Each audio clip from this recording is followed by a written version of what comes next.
How do I tolerate this noise from fools? He muttered in Arabic, never looking up. The finance bros kept laughing. The crystal trembled in her hand. He thought no one here understood him.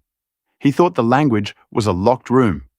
Patience is the master of morals, she answered, calm, precise, unmistakably native. The laughter died mid-breath. Forks froze in the air. He looked up. Really looked. Not at a waitress, at a woman who carried Damascus in her voice. He didn't know that 4 words would expose more than arrogance. They would uncover a war, a ghosted name, and a bridge he desperately needed. Aurelia wasn't just a restaurant, it was a theatre. Perched on the 60th floor of a midtown Manhattan skyscraper, its floor-to-ceiling windows presented New York City as a glittering carpet of diamonds, a spectacle for the gods who dined within. The air was thick with the scent of white truffle vintage Bordeaux and the faint metallic tang of money old and new. Conversations were a low, confident hum, the soundtrack of deals being closed and dynasties being managed. Into this, theatre walked Elena Garcia, almost a ghost in her crisp black uniform. At 26, she moved with an economy of motion that spoke of exhaustion and efficiency in equal measure. Her dark hair was pulled back in a severe bun, and her expression was a carefully constructed mask of pleasant neutrality. To the patrons of Aurelia, she was part of the scenery, a functioning piece of the exquisite clockwork that made their evening perfect. They didn't see the shadows under her eyes, or the way her hands, though steady when pouring a $5,000 bottle of Shadow. Margot trembled slightly when she was alone in the staff locker room. Tonight, her section included Table 7, a particularly challenging quartet of finance bros celebrating a recent IPO. Their leader, a man named Chad Warrington, whose jaw seemed permanently clenched in a smirk, had made a sport of tormenting her all evening. He'd sent back a perfectly cooked steak, claiming it was psychologically underdone, quizzed her on the esoteric origins of a cheese she knew he couldn't pronounce, and made a thinly veiled joke about her needing the tips to pay for English classes. Elena absorbed it all with practiced grace, her replies brief, polite, and betraying none of the simmering rage in her gut. She needed this job. It paid for the tiny shared apartment in Queens, the medication for her recurring nightmares, and the faint, desperate hope that she could one day feel safe again. Then he arrived. Julian Croft. His entrance caused a ripple in the fabric of the room. The hum of conversation didn't stop, but its pitch changed, infused with a new awareness. Croft wasn't just rich, he was tectonic. His company, Croft Global, had its tendrils in everything from satellite technology to sustainable agriculture. He was a kingmaker, a market mover, and notoriously private. He was seated at a secluded corner booth, accompanied by his longtime advisor, Marcus Thorne. Croft looked weary. His silver-streaked hair was slightly unkempt, and his cause as he looked out over the city was distant. He and Marcus spoke in low tones, ignoring the thorning attention of the restaurant's owner. Elena was assigned their table, her heart hammered against her ribs. This was a different league of pressure. She approached with a pitcher of iced water, her movements fluid and silent. "Good evening, gentlemen," she said, her voice a soft murmur. "May I get you started with something to drink?" Croft didn't even look at her. He was staring at Chad Warrington's table where their laughter had just escalated in volume. Chad had just made another crude joke, and his friends braided in appreciation. A flash of profound disgust crossed Croft's face. It was a fleeting, unguarded expression. He turned to Marcus, his voice low and laced with a deep-seated fatigue. He didn't speak in English. He spoke in a rich Ghoutal Arabic, a dialect Elena hadn't heard in years. A dialect that smelled of her father's library of jasmine and old paper key as a ha-al-hama, he murmured. "How do I tolerate this noise from fools?" It was a rhetorical question, a private sigh of frustration shared between two men who believed they were in a sonic fortress, utterly alone in their understanding. Marcus was about to reply, a placating murmur on his lips, but he never got the chance. Elena was standing beside the table, her hand holding the water pitcher frozen mid-air. The Arabic words had struck her, not like a foreign tongue, but like a key turning in a lock deep inside her soul. It was the language of her childhood, the language of poetry, and intellectual debate the language of her father, before he was taken. In that moment, she wasn't a waitress. She wasn't an invisible servant. The carefully constructed walls of her new life crumbled. Chad Warrington's grating laugh echoed across the restaurant again. The billionaire's weary disgust resonated with her own, and without planning, she responded to the question that wasn't meant for her. She tilted her head slightly, her eyes meeting Julian Croft's for the first time. They were a startlingly clear blue, and in them she saw surprise flicker. Her voice, when it came, was not the soft, subservient tone she used for taking orders. It was clear, resonant, and carried the flawless, educated accent of a Damascus scholar. She spoke in the same classical Arabic. Al-Hilm say al-alak. She said, "Patience is the master of morals." 4 words. The effect was instantaneous and absolute. It was as if a soundproof barrier had descended upon Aurelia. Conversations stuttered and died. Forks clattered against plates. For the first time all night, the entire restaurant was united in a single shared experience. Utter bewildered silence. Marcus Thorne, a man who had faced down hostile corporate takeovers and government inquiries without flinching, physically recoiled, his mouth falling slightly open. Chad Warrington and his table, who had been mid-gapore, froze. Their smirks evaporated, replaced by confused, slack-jawed stares. Who was this waitress? What just happened? Mr. Dubois, the restaurant manager, who had been gliding through the room like a shark, stopped dead in his tracks, a look of pure panic on his face. An employee had spoken out of turn to Julian Croft. This was a disaster of apocalyptic proportions. But the most profound reaction was Julian Croft's. He didn't move a muscle. His gaze was locked on Elena, and the weariness in his eyes was replaced by an electrifying intensity. It was a look of disbelief, of shock, but also of something else, a piercing, analytical curiosity. He wasn't just looking at a waitress anymore. He was looking at her. He was seeing a puzzle, an impossibility that had just manifested at his table. Elena's own mind caught up to her actions. The blood drained from her face. What had she done? She had broken every rule. She had spoken out of turn, addressed a guest directly without being spoken to. And worse, she had revealed a part of herself she had kept buried for 5 agonizing years. She had made herself visible. In her world, visible meant vulnerable. She expected to be fired on the spot. She expected shouting humiliation. She braced herself, her knuckles white on the handle of the water pitcher. The silence stretched for what felt like an eternity. Then Julian Croft slowly leaned forward. He ignored the rest of the room, his universe having shrunk to the space between him and this enigmatic young woman. He spoke again, this time in a softer, more deliberate Arabic. "Mini hadi alasa." "From where do you have such eloquence?" The question was a test. He wasn't just asking about her language skills. He was asking who she was. Elena's training, her very soul steeped in the proverbs and literature her father had taught her, took over. She answered with another proverb. Her voice trembling but firmly, clear as throat. Feld is in the chests of men, not in the lines of books. A slow smile spread across Julian Croft's face. It transformed him, erasing the lines of fatigue and revealing a glimpse of the brilliant, formidable mind that had built an empire.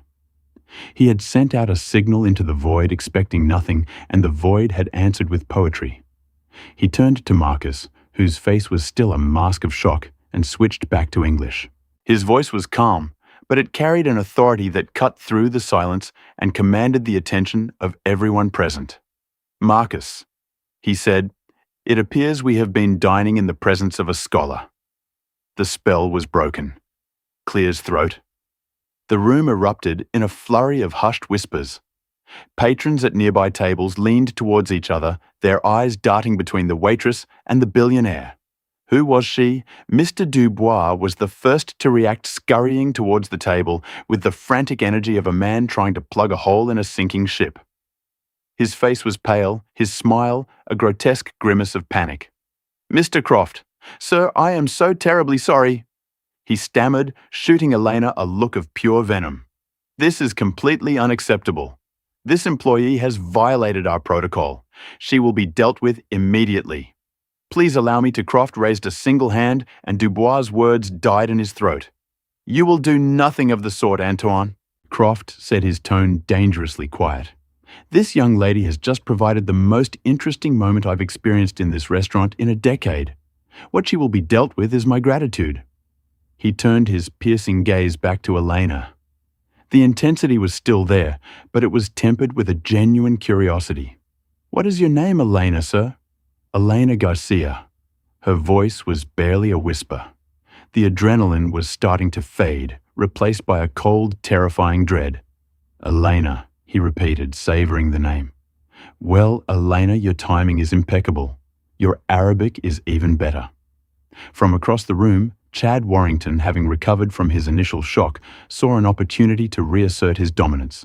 He scoffed loudly, a sound designed to draw attention. "What is this? Some kind of party trick? Did you hire a scholar to pour your water, Croft? Maybe she can fetch my coat in Farsi."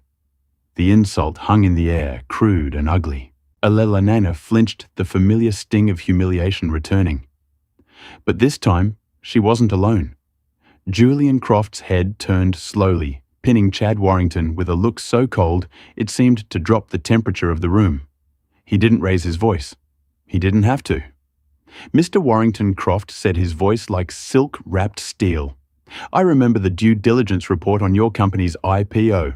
Your entire international strategy was based on a flawed translation of a Mandarin Clear's throat contract.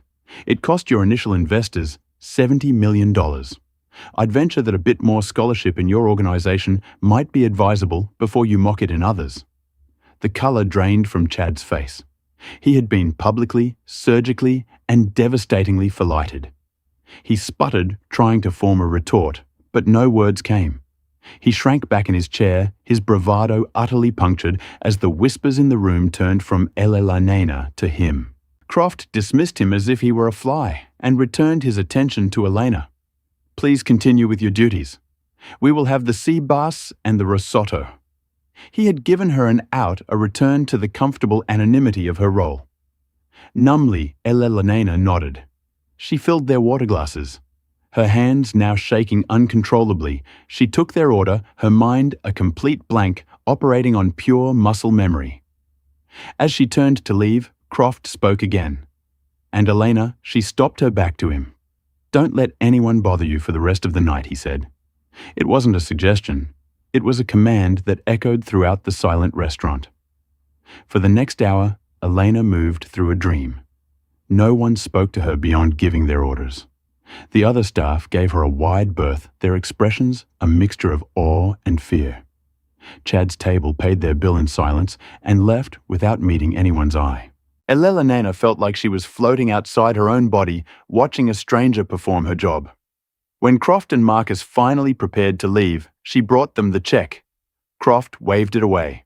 "Marcus will handle that," he said. He reached into his coat and pulled out a sleek, heavy wallet, but he didn't pull out cash. He produced a business card. It was thick black linen stock with only his name, Julian Croft, and a single private phone number embossed in silver. He laid it on the table. Then he took a pen from his jacket, a beautiful silver Mont Blanc, and wrote something on the back. He pushed it across the table towards her. "I am a man who believes that coincidences are merely unrecognized patterns," he said, his blue eyes searching hers. "And this feels like a very significant pattern. Call this number tomorrow at 10 a.m. sharp." Elena stared at the card. This couldn't be happening. As he stood to leave, he leaned in slightly, his voice dropping to a near whisper so only she could hear. "The proverb that you quoted, 'Patience is the master of morals.' It implies that virtue is a choice made in adversity, a shield. I need to know what you are shielding yourself from." He and Marcus walked away, leaving a stunned restaurant in their wake. After a moment, Elena shakily picked up the card. Marcus had left a tip on the table. It was 10 $100 bills, $1,000 enough to cover her rent for a month. Her hands trembling, she turned over the business card. On the back, Croft had written another sentence in his elegant script. It was in Arabic al-Malatan al-Haduth. I know what that proverb really means. We need to talk. The subway ride from Manhattan to Queens was a jarring descent from one world into another. The hushed opulence of Aurelia dissolved into the screech of metal wheels, the cacophony of a dozen languages, and the weary faces of people whose lives were a daily struggle. For the first time in a long time, Elena felt she belonged more on this rattling train than in the gilded cage she had just left. She clutched Julian Croft's business card in her pocket, the sharp corner digging into her palm. It felt like a branded dangerous object that could either save her or destroy her. Her apartment was a cramped two-bedroom, shared with a nursing student named Maria. When Elena walked in, well past midnight, Maria was at their small kitchen table, highlighting a textbook under a flickering lamp. "You look like you've seen a ghost," Maria said, looking up. Elena sank into the opposite chair, pulling the card from her pocket and placing it on the table between them. She told Maria everything. The restaurant, Chad Warrington, the billionaire, the Arabic. As she spoke, the dam of composure she had maintained for 5 years began to crack. He knew Maria. She whispered, her voice trembling. He didn't just hear the words. He understood to the subtext. The proverbs I used, they aren't just common sayings. They are from the commentaries of Ibn Khaldun. My father and I used to debate them. The ghost wasn't in the restaurant. It was here in this tiny Queen's kitchen. The ghost was her father, Dr. Nabil al-Jamil, a celebrated professor of history and philosophy at Damascus University. He wasn't just a father. He was her mentor, her intellectual sparring partner, her entire world. Their home wasn't a house, but a library filled with the scent of leather-bound books and strong cardamom coffee. He had taught her that language was not just for communication. It was a sanctuary, that a well-chosen proverb could be a shield, a sword, or a key. Her mind replayed the scene. Croft's question. "From where do you have such eloquence?" Her answer. "Knowledge is in the chests of men, not in the lines of books." It was more than a clever retort. It was a declaration of identity. It meant that her knowledge wasn't learned. It was lived. It was carried within her, a legacy passed down from her father. When the war began, when their city, a cradle of civilization, began to eat itself alive, that knowledge was all they had left. The memories came flooding back, sharp and painful, the day her father was taken. He had been part of a group of academics who secretly documented the destruction of historical sites, trying to preserve a record of their heritage against the tide of barbarism. It was quiet, dangerous work. One evening, they came for him, men in unmarked uniforms. There was no shouting, just a chilling, bureaucratic finality.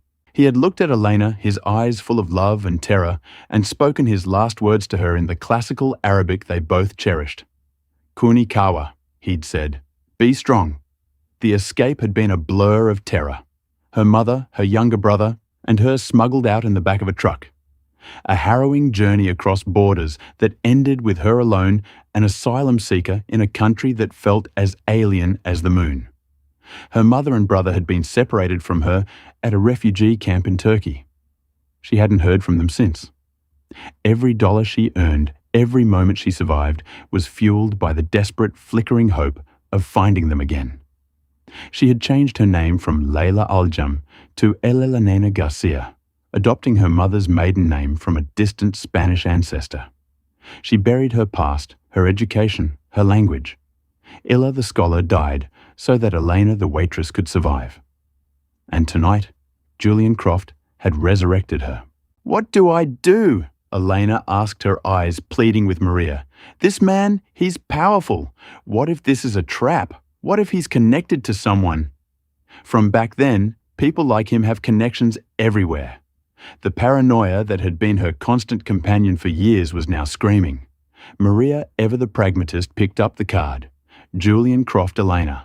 This man is on the cover of Forbes. He's not some shadowy operative. He's a legitimate global titan. And he's not stupid. That thing he did to that Chad guy, that was calculated. He saw something in you he wants. What could he possibly want from me? A translator, Elena scoffed. He could hire the best in the world from the UN. Maybe Maria said, her expression serious. Or maybe it's not just about the language. You said it yourself. He understood the subtext. Maybe that's what he's looking for. Not a translator. A key. Elena stared at the phone number on the card. Calling it was a risk. It meant stepping out of the shadows, revealing who she truly was, and inviting the kind of attention that had gotten her father killed, but not calling. That meant remaining a ghost, forever suffocating under the weight of a life that wasn't hers, forever haunted by the potential of what she could have been. Her father's last words echoed in her mind. Be strong. Strength wasn't just about survival. It was about choosing to live. She took a deep breath, the first steadying breath she'd taken all night. I'm going to make the call. Punctually at 10 a.m., Elena stood on a busy street corner, her phone pressed to her ear, her heart pounding a frantic rhythm against her ribs.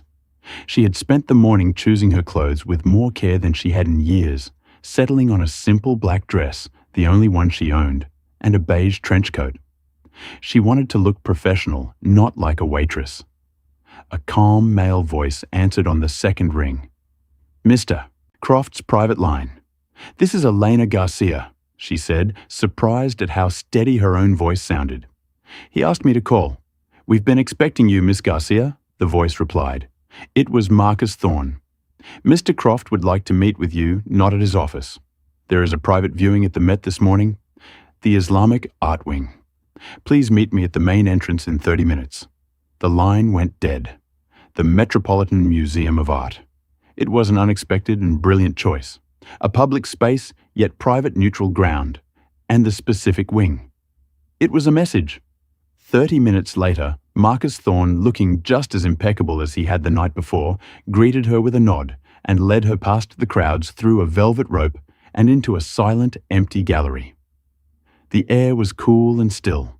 Sunlight streamed through the high windows, illuminating magnificent displays of calligraphy, intricate tile work, and ancient astrolabes.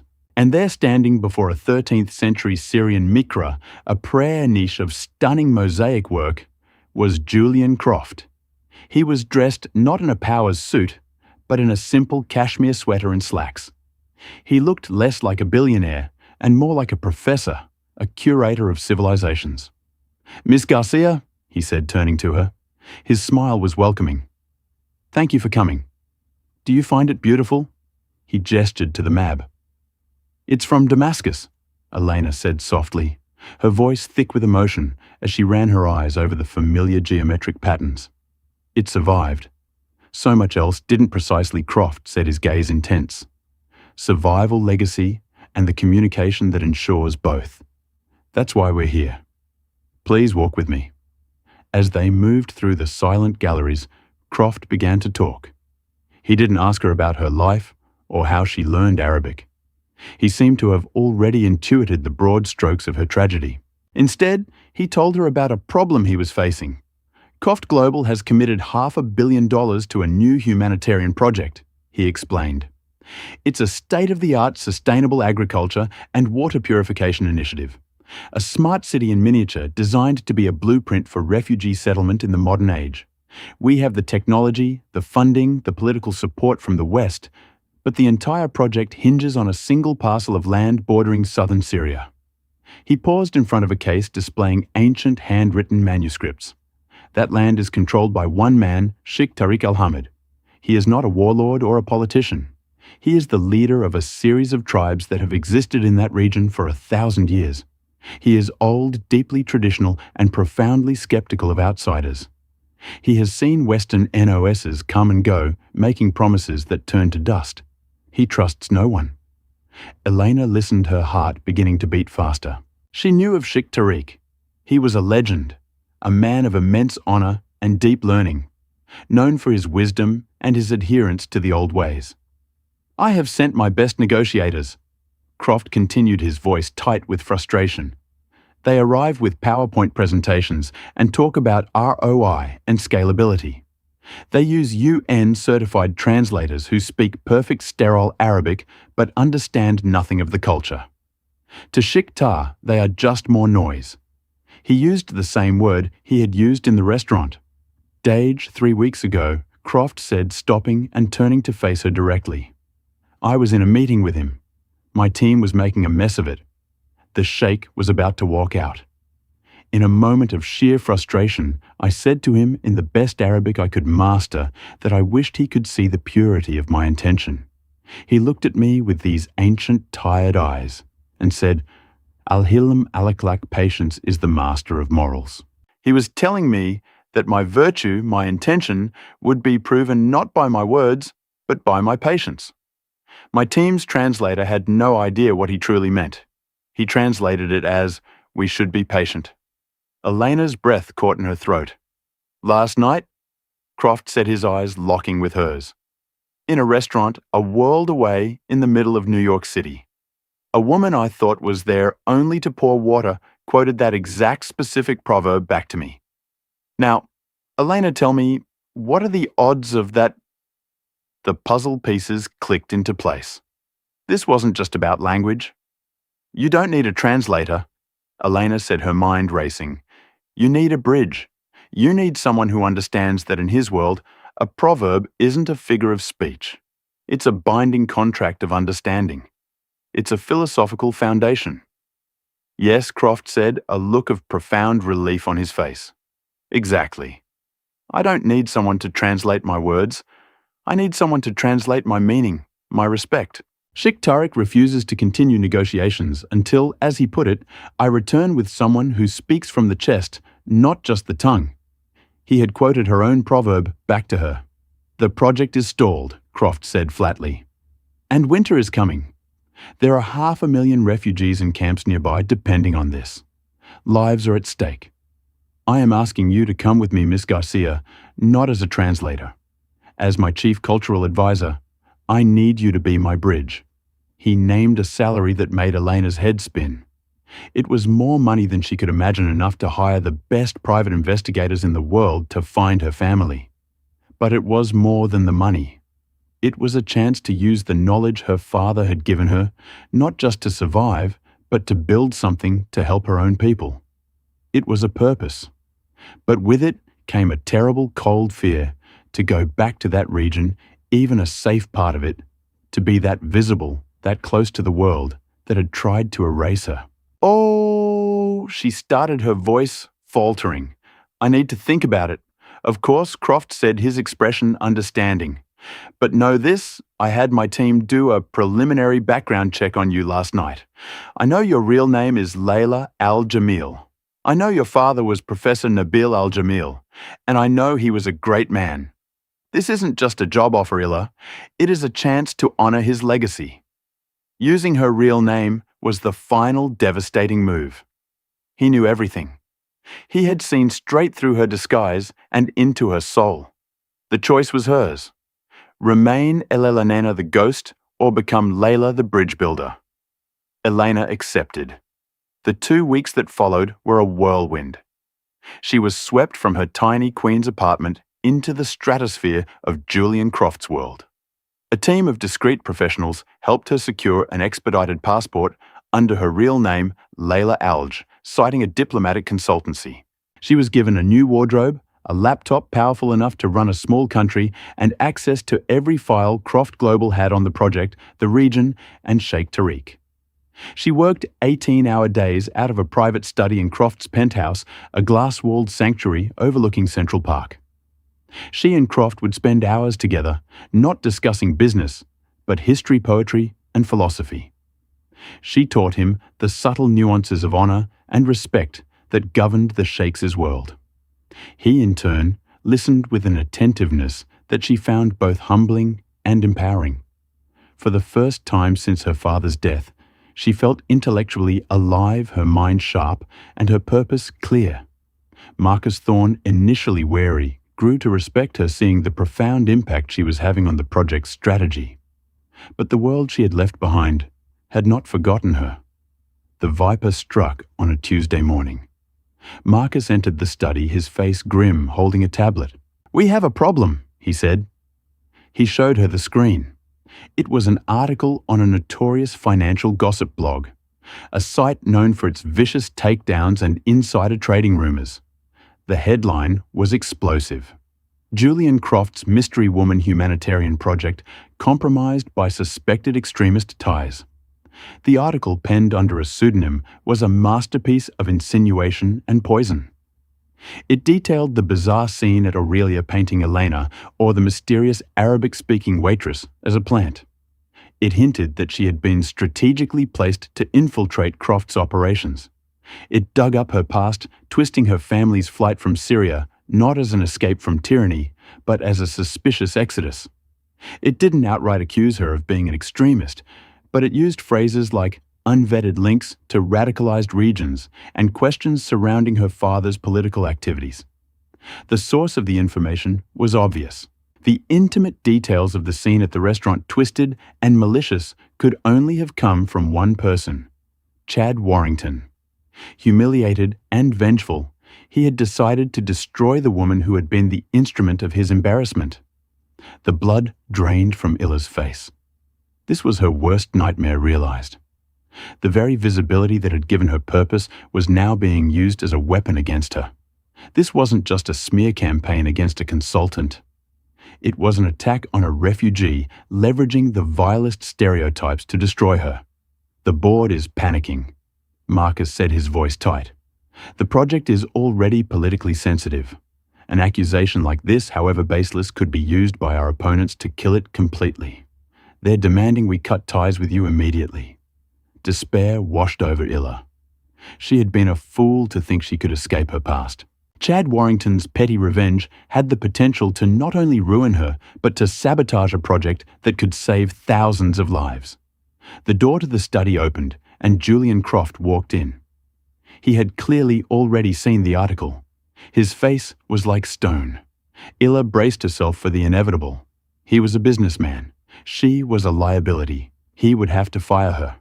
"I'm sorry," she whispered, her voice cracking. "I'll pack my things. I never wanted to jeopardize your work." Croft walked over to the tablet, read the headline again, and let out a short, sharp, humorous laugh. "Pack your things," he said, turning to her. "Lila, you're not going anywhere. You are going to the airport. Our flight leaves in 3 hours." Illa stared at him confused. "But the board works for me, not the other way around." Croft said, his voice dropping to that dangerously quiet tone she remembered from the restaurant. "And as for this article, they've made a very, very big mistake. They attacked one of my people. They think I'm a businessman." Clears throat. "They've forgotten I'm a predator." He turned to Marcus. "Get our legal team. I want them to file a legal suit against this blog for $500 million by noon. Get our security division. I want a full forensics workup on Chad Warrington.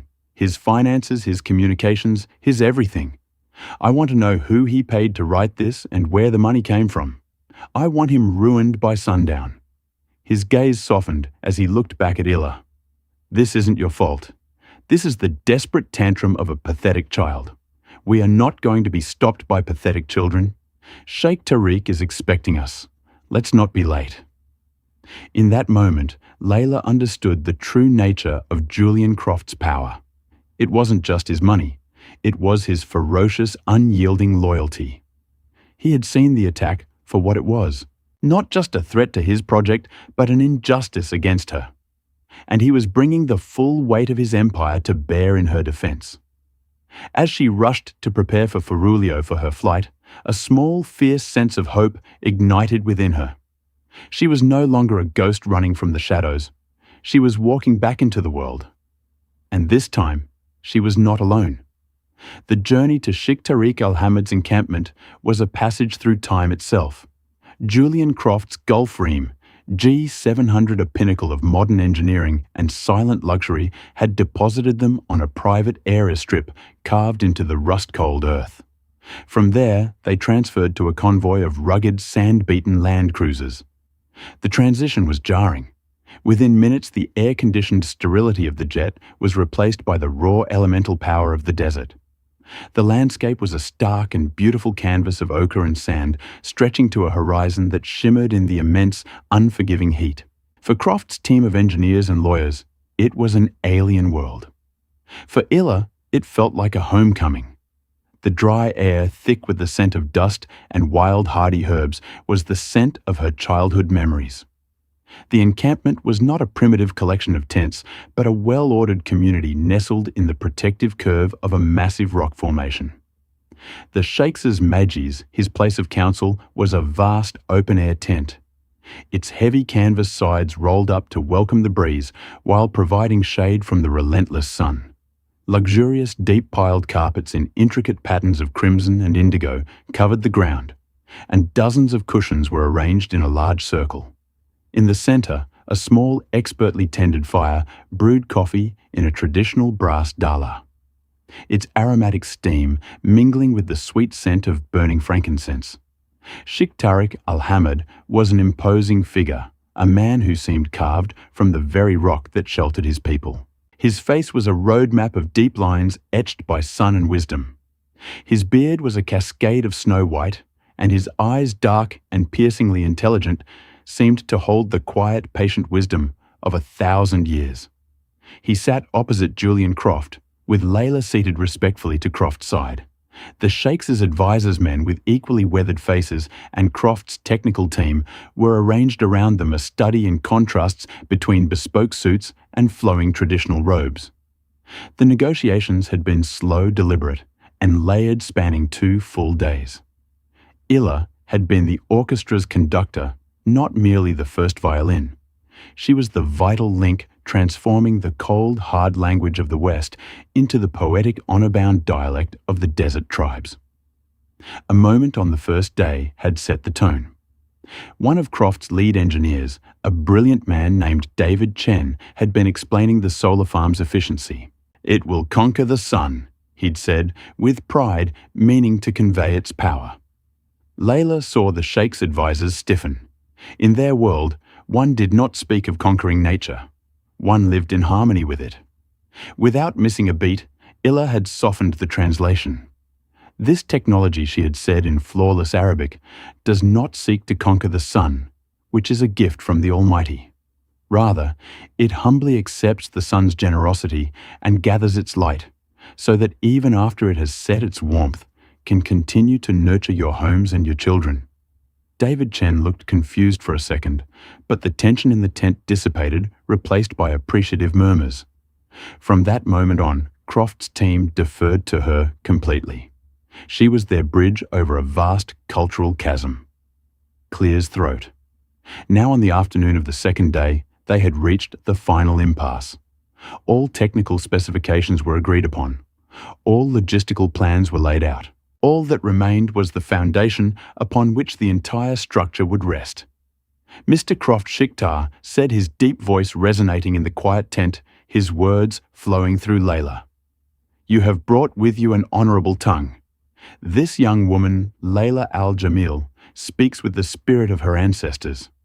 You have shown me plans for a marvel of engineering that could turn this harsh land green. But a foundation of steel and concrete is worthless without a foundation of trust." He paused, taking a small cup of coffee from an attendant. "For generations, men from your world have come to mine." Clear's throat. "They have brought promises that evaporate like morning dew. They draw lines on maps and leave behind scars on the land and in the hearts of the people. How do I know that you are different? How do I know that once this agreement is signed, you will not be replaced by a board of faceless men in a distant city who do not share your vision? How do I know that the Croft Global of tomorrow will honor the promises of the Julian Croft of today?" It was the crucial question, the one that transcended contracts and clauses. It was a question of legacy and honor. Croft's team shifted uncomfortably. Their legal documents, filled with stipulations and termination clauses, suddenly seemed flimsy and insulting in the face of this ancient, absolute code of honor. Julian Croft looked at Illa, a silent, intense communication passing between them. He had a prepared answer, a legally sound bite about corporate succession and binding international agreements. He had rehearsed it with his lawyers, but looking into the Sheikh's unyielding eyes, he knew it was the wrong answer. It was the language of paper, not of people. He leaned closer to Ayla, his voice a low whisper, only she could hear. "Forget the script," he murmured. "Trust your instinct. Ask him what his father told him was the most important quality of a leader." Illa's eyes widened slightly. It was an audacious, brilliant pivot. It moved the conversation from a negotiation between corporations to a dialogue between men, between legacies. She turned to the Sheikh, her posture radiating a respect that put him at ease. She posed the question in a formal classical Arabic that was a tribute in itself. The Sheikh was visibly taken aback. Then a thoughtful, distant look came into his eyes. He was no longer a negotiator. He was a son remembering his father. "My father, may his soul find peace," he said slowly, was a simple man, but a wise one. He said the desert teaches you everything. The wind can erase your footprints in an hour. A flash flood can wash away your camp in minutes. Everything is temporary. Everything, he said, except for one thing. A leader's greatest strength is not his sword or his wealth, but his wafa, his faithfulness, his loyalty to his word, to his people, to his principles. It is the only landmark that cannot be erased by the winds of time. Croft listened intently to Illa's soft translation, a grim, determined smile touching his lips. He knew in that instant that the key to this kingdom was not in a briefcase full of documents, but in the story of the last 2 weeks. He looked at Illa, his eyes giving her both permission and an instruction. He was trusting her not just to translate, but to testify. She took a deep breath, steeling herself. She was about to make herself vulnerable in a way she hadn't been since the day her father was taken. She was about to offer her own pain as proof of his honor. She turned her full attention back to the Sheikh, her voice clear and strong, commanding the focus of every person in the tent. "Sheikh Tariq, Mr. Croft does not just understand Wafa. He lives by it." She let the declaration hang in the air for a moment before continuing. "Just days ago, before we boarded the plane to come here, powerful and cowardly men tried to destroy my name." Clear's throat. "They learned of my past as a refugee from Syria, and they used my heritage as a weapon. They published lies for the world to see, painting me as a sympathizer to extremists, a dangerous plant sent to infiltrate this very project." A shocked murmur went through the Sheikh's advisors. They looked at her with new eyes, seeing not just a skilled interpreter, but a survivor. By the cold logic of business, Illa continued, her voice resonating with a passion born of real experience. "I became a liability, a risk. The easiest, most logical path for Mr. Croft would have been to dismiss me, to cut his losses, protect his reputation, and find another translator. No one on his board would have blamed him." She paused, making eye contact with the Sheikh, but he did not. He showed Wafa. When my own history was used to attack me, he did not abandon me. He stood beside me. He defended my honor as if it were his own. He brought the full force of his empire to bear, not to protect his money, but to protect his person. A waitress he had met only weeks before. His loyalty is not just a word to be written into a contract. It is a shield for those under his care. That is the man who sits before you today. His foundation of trust is not built on paper or promises. It is built on deeds. A profound silence descended upon the Majlis, deeper and more complete than any before. The crackle of the coffee fire was the only sound. Illa had laid bare her own story, transforming her trauma from a source of shame into the ultimate testament to Croft's character. She had not just translated his intent, she had embodied it. Sheikh Tariq stared at Julian Croft for a long, unblinking moment, his ancient eyes searching the billionaire's face, looking past the wealth and power, seeking the core of the man. Then he looked at Illa, and his stern expression softened into one of deep paternal respect and understanding. He saw not a pawn, but a partner. He saw proof. He gave a slow, deliberate nod. "The deed is the soul of the word," he said, his voice filled with conviction. The word of such a man is worth more than any signature. He turned to his chief advisor, a man with a beard as white as his own. A teeny alkalum. Bring me the pen. The advisor retrieved a wooden box polished smooth with age and opened it to reveal a single elegant fountain pen with an ebony finish. The sheikh took it, his movements imbued with a sense of ceremony. The documents were laid on a low table and with a firm, steady hand signed his name. A project that would change the lives of hundreds of thousands for a century to come was now a reality. Later that evening, as the sun melted into the horizon in a spectacular blaze of orange and purple, Isla stood with Croft on a high ridge overlooking the valley where the new community would be built. The desert wind was cool now, carrying the scent of the coming night. "My father," Croft said quietly. His voice filled with an emotion he rarely showed, always told me that a man's real legacy is not what he builds, but who he protects. I didn't fully understand that until recently. He would have been proud of you today, Illa. You did more than build a bridge. You reminded me of the real reason I do any of this.